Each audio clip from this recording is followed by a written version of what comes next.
Hello friends, welcome to my YouTube channel create learner. आप सभी का मेरे यूट्यूब चैनल क्रिएट लर्नर में बहुत बहुत स्वागत है।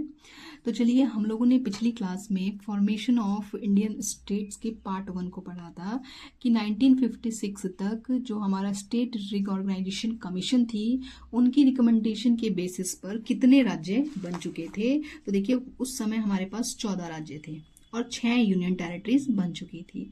लेकिन आज तो हमारे पास 29 स्टेट्स हैं। तो ये सारे जो स्टेट्स हैं वो किस तरह से बने हैं या उनका क्या सीक्वेंस रहा है, ये सब चीज़ें हम इस वीडियो में पढ़ेंगे। ठीक है, तो चलिए सबसे पहले हम बात करते हैं 15th स्टेट्स की। ठीक है, 15वां स्टेट कौन सा था? तो देखो, जो बॉम्बे वाला रीजन था ना, तो बॉम्बे वाला रीजन अपने आप में बहुत बड़ा रीजन था और मेनली वहां पर दो जो भाषाएं बोलने वाले लोग रहते थे। आपके साउदर्न पोर्शन में थे आपके मराठी बोलने वाले लोग और नॉर्दर्न पोर्शन में थे आपके गुजराती बोलने वाले लोग। ठीक है, अगर मैं आपको दिखाऊं मैप के थ्रू तो देखिएगा, यहाँ पर इस तरीके से थे। ये जो बॉम्बे है ना, इसमें इस वाले रीजन में तो गुजराती बोलने वाले लोग थे और इस वाले रीजन में मराठी बोलने वाले लोग थे। अब अगर सीएम अगर मराठी होता था तो गुजराती वालों, गुजरात को जो गुजराती बोलने वाले लोग थे ना, उनको ये प्रॉब्लम हो जाती थी कि भाई जो सीएम है वो आपका जो क्या है, मराठी है। तो जो सीएम है वो मराठी है, तो इसलिए वो हमारे हितों को बहुत ज़्यादा नेग्लेक्ट कर रहा है। ठीक है, तो ये जो चीज़ें थी, कहीं ना कहीं भाषा को, कहीं ना कहीं विकास को, ये सारी चीज़ें क्या हो रही थी, एक अग्रेशन की तरीके से सामने आ रही थी। तो इस तरीके से वहाँ पर बहुत सारे क्या थे, आंदोलन भी हुए कि भाई बॉम्बे को 2 हिस्सों में बांट देना चाहिए, गुजराती बोलने वालों के लिए गुजरात कर देना चाहिए और मराठी बोलने वालों के लिए महाराष्ट्र बनाया जाना चाहिए। तो इसी डिमांड को आगे बढ़ाते हुए 1960 में बॉम्बे का डिवीजन कर दिया गया और उसको 2 पार्ट्स में डिवाइड कर दिया गया। ठीक है, Maharashtra for Marathi speaking persons और Gujarat for Gujarati speaking person. तो इस तरीके से जो 15th स्टेट्स था, गुजरात जो था हमारा 15 स्टेट्स बन गया था। ठीक है, फिर बात करते हैं हम नागालैंड की। तो देखो, नागालैंड क्या था? जो नागालैंड है ना, एक्चुअल में हमारी जब आप लोग मैप देखेंगे तो देखेंगे कि ये म्यांमार के साथ बॉर्डर शेयर करता है। म्यांमार के साथ बॉर्डर शेयर करता है और जो आपका ब्रिटिशर्स के समय में भी ये जो रीजन था ना, एक्चुअल में ट्राइबल एरिया यहाँ पर ज़्यादा मतलब एग्जिस्ट करते हैं, या बहुत ज़्यादा ट्राइब्स यहाँ पर एग्जिस्ट करती हैं। तो ब्रिटिशर्स के लिए ये जो एरिया था ना, बहुत ज़्यादा इकोनॉमिक वायबल नहीं था। ठीक है, आर्थिक दृष्टि से बहुत ज़्यादा इंपॉर्टेंस उसको नहीं मानते थे, लेकिन सिक्योरिटी की दृष्टि से मानते थे। उनका ये मानना था कि भाई ये जो बॉर्डर्स हैं ये हमारे को क्या कर रहे हैं, एक तरीके से सिक्योरिटी प्रोवाइड कर रही हैं।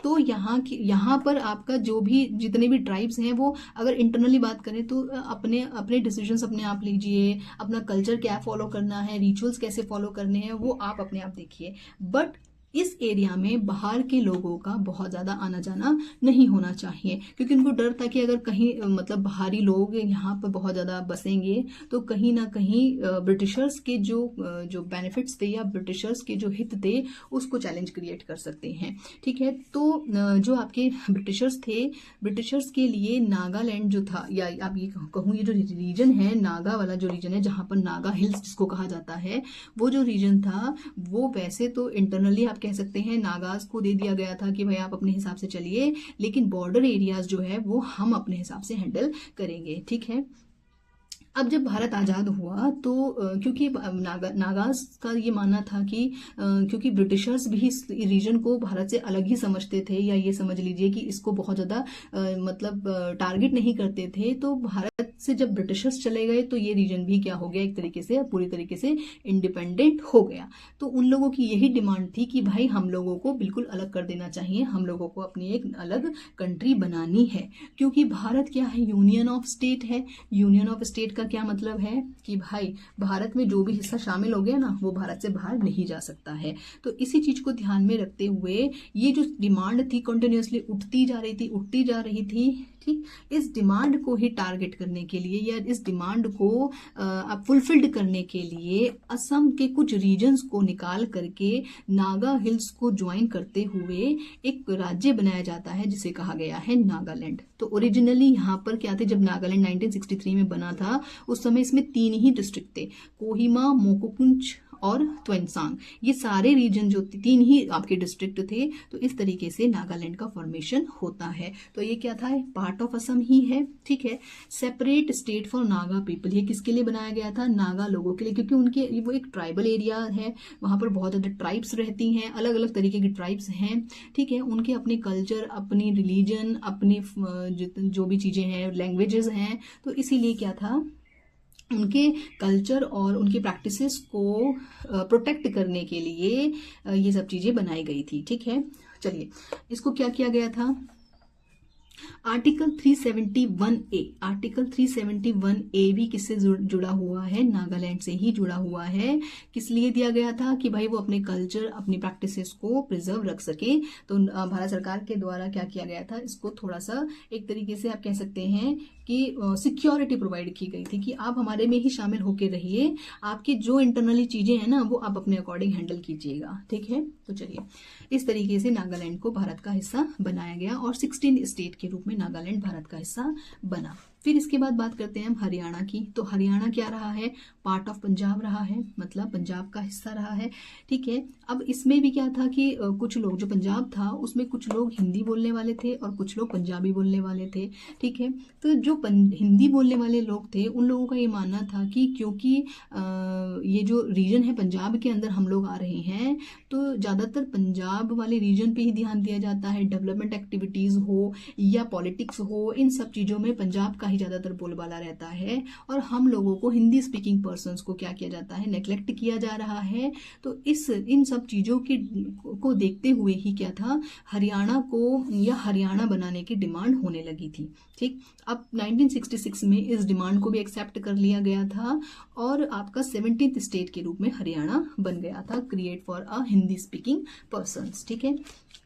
फिर इसके बाद हिमाचल प्रदेश। हिमाचल प्रदेश जब आपका 1950 में 4-4 डिवीजन था ना, उसमें पार्ट सी का जो हिस्सा था, पार्ट सी मतलब छोटा सा एक टेरिटरी थी, ठीक, छोटी सी एक टेरिटरी थी।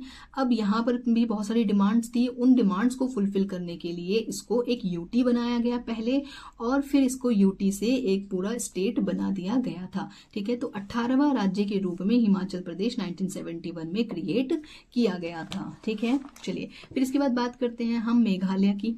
18th के बाद आता है 19th स्टेट। नंबर ऑफ जो आपका सीक्वेंस आता है उसमें आता है मणिपुर। तो मणिपुर भी क्या था आपका, यहाँ पर भी इसी तरीके की डिमांड्स थी, ट्राइबल एरियाज था, ट्राइबल एरियाज की डिमांड को फुलफिल करने के लिए इसको पहले यूटी बनाया गया और फिर उसके बाद पूरा स्टेट का दर्जा दे दिया गया था, ठीक है। फिर इसके बाद अगर मैं बात करूँ तो आपके पास आता है 1920 त्रिपुरा।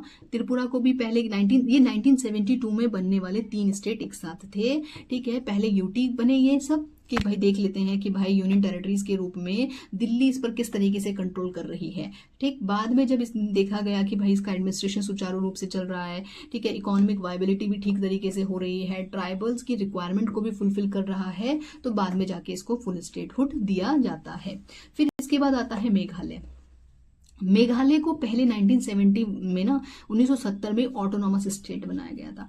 ऑटोनॉमस स्टेट का मतलब होता है ये था तो असम का ही हिस्सा, असम के अंदर मतलब राज्य के अंदर राज्य, ऐसा कुछ था इसका प्रावधान, ठीक है। ये पहली बार भारतीय संविधान में होने वाला एक इम्पॉर्टेंट क्या था, प्रोविजन था कि भाई राज्य के अंदर राज्य है, मतलब उसकी अपनी सरकार होगी, अपने अकॉर्डिंग उनके चीफ मिनिस्टर्स होंगे, ठीक है, अपने अकॉर्डिंग वो कानून पारित करेंगे, लेकिन उसका कंट्रोल जो रहेगा वो क्या रहेगा, असम के पास में रहेगा, ठीक है। 1970 में इसको ये ऑटोनॉमस स्टेट बनाया जाता है। 2 साल इसको चेक किया जाता है कि ठीक है ये क्या इस तरीके से अपने चीजों को हैंडल कर पा रहे हैं या नहीं। फिर जाके इसको 1972 में पूरी तरीके से अलग करके प्रॉपर स्टेट बना दिया जाता है, क्योंकि यहाँ पर ज्यादातर ट्राइब्स क्या थी आपकी, जैसे खासी, गारो, खासी, जैंतिया, जिन्हें जैसे वहां पे पहाड़ियों के भी नाम हैं, ठीक है। तो इनकी डिमांड को सेटिस्फाइड करने के लिए 1972 में इसको आपके मेघालय को फुल स्टेट का दर्जा दे दिया जाता है, ठीक है। ये भी क्या था, एक असम का ही एक हिस्सा रहा है, ठीक है। चलिए, फिर हम बात करते हैं सिक्किम की, ठीक। 22nd स्टेट के रूप में सिक्किम भी क्या होता है, हमारे भारत का हिस्सा बन जाता है। देखो ये जो चीज थी एकदम अलग थी, क्योंकि ये जो सिक्किम था ना, ये पहले भारत का हिस्सा नहीं था, बाद में भारत का हिस्सा बना है। अब आप लोग बताएंगे कि कौन से आर्टिकल या किस आर्टिकल का इस्तेमाल करते हुए सिक्किम को भारत का हिस्सा बनाया गया था। चलिए, ये 22nd स्टेट के रूप में भारत में शामिल हो जाता है। 36 अमेंडमेंट 1975 इसके लिए लाया गया था। और आप ये भी बताएंगे कि संविधान में इस स्टेट के लिए कौन सा शब्द इस्तेमाल किया गया था, क्या अभी भी वो शब्द जो है या अभी भी वो आर्टिकल हमारे संविधान में एग्जिस्ट करता है या नहीं। चलिए, इसके बाद बात करते हैं हम 23rd स्टेट मिजोरम। 1987 में मिजोरम एक पहले भी क्या था, ये पार्ट ऑफ असम था। Lushai hills district of Assam, Assam का क्या था, ये लुसाई हिल डिस्ट्रिक्ट था। बाद में इसकी भी क्या थी, इसी तरीके की डिमांड थी, क्योंकि ये भी बहुत ट्राइबल एरिया रिक्वायर्ड करता है अपने अंदर, ठीक है। तो इन सारी डिमांड को फुलफिल करने के लिए 1987 में इसको पूरा राज्य बना दिया जाता है, ठीक है। इसके लिए राजीव गांधी सरकार के थ्रू इसमें क्या किया जाता है, मीजो पीस अकॉर्ड। हालांकि ये जब भी नॉर्थ ईस्ट में किसी भी तरीके का कोई विवाद होता है ना, तो ये जो पीस अकॉर्ड है, ये हमेशा चर्चा में आ जाता है। इस पर एक अलग वीडियो बनानी पड़ेगी, ठीक है। तो अभी के लिए आप ये समझिए कि मिजोरम भी क्या था, आपका पार्ट ऑफ असम था और एक प्रॉपर स्टेट बन जाता है 1987 में। 1987 में एक और स्टेट हमारे पास बनता है अरुणाचल प्रदेश। अरुणाचल प्रदेश भी आपका क्या था, असम का ही एक हिस्सा था, जिसे नॉर्थ ईस्टर्न फ्रंटियर एजेंसी के नाम से जाना जाता था। बाद में जाके इसमें क्या हो जाता है, ये पूरे स्टेट के रूप में जाना जाता है। हालांकि अरुणाचल प्रदेश जो था हमारे पास मतलब चाइना के साथ बॉर्डर शेयर करता है। सिक्योरिटी की दृष्टि से, इंटरनल सिक्योरिटी की दृष्टि से, यूनिटी की दृष्टि से ये बहुत इंपॉर्टेंट आपके पास क्या हो जाता है, राज्य हो जाता है। पहले इसको यूटी बनाया गया था, बाद में इसको पूरी तरीके से राज्य बना दिया गया था, ठीक है। फिर आता है हमारे पास गोवा। गोवा भी क्या था, पहले हमारे पास हमारी टेरिटरी नहीं था, यहाँ पे पोर्तुगीज की टेरिटरीज थी, पोर्तुगीज का कंट्रोल था। 1961 में पोर्तुगीज के कंट्रोल से गोवा को आजाद कराया जाता है और एक यूनियन टेरिटरी के रूप में शामिल कर लिया जाता है। फिर बाद में 1987 में गोवा को 25वें राज्य के रूप में भारत में शामिल किया गया था, ठीक है। इस तरीके से हमारे पास 25 स्टेट्स कंप्लीट होते हैं। अब बात करते हैं हम, फिर से 3 स्टेट आते हैं हमारे पास, 26, 27 और 28। 3 स्टेट्स फिर से हमारे पास एक साथ बनते हैं, ठीक है। तो यहाँ पर आता है हमारे पास छत्तीसगढ़ 2000 में पार्ट ऑफ एमपी, क्योंकि एमपी भी उस समय बहुत बड़ा था, ट्राइबल पॉपुलेशन की रिक्वायरमेंट को, डिमांड्स को ट्राइबल पॉपुलेशन की डिमांड को हैंडल नहीं कर पा रहा था, इसीलिए हमने छत्तीसगढ़ को 2000 में एमपी से अलग कर दिया, ठीक है।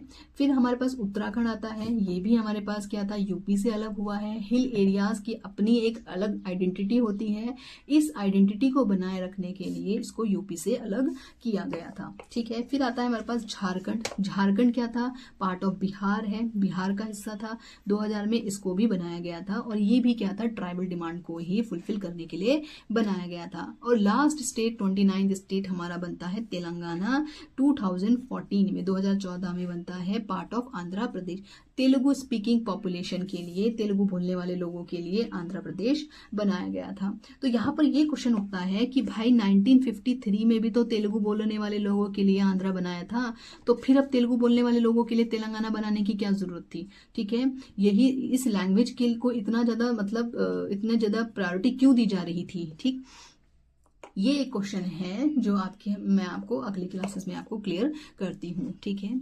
तो आपको वीडियो पसंद आई हो तो चैनल को लाइक, शेयर एंड सब्सक्राइब जरूर कीजिएगा। Thank you.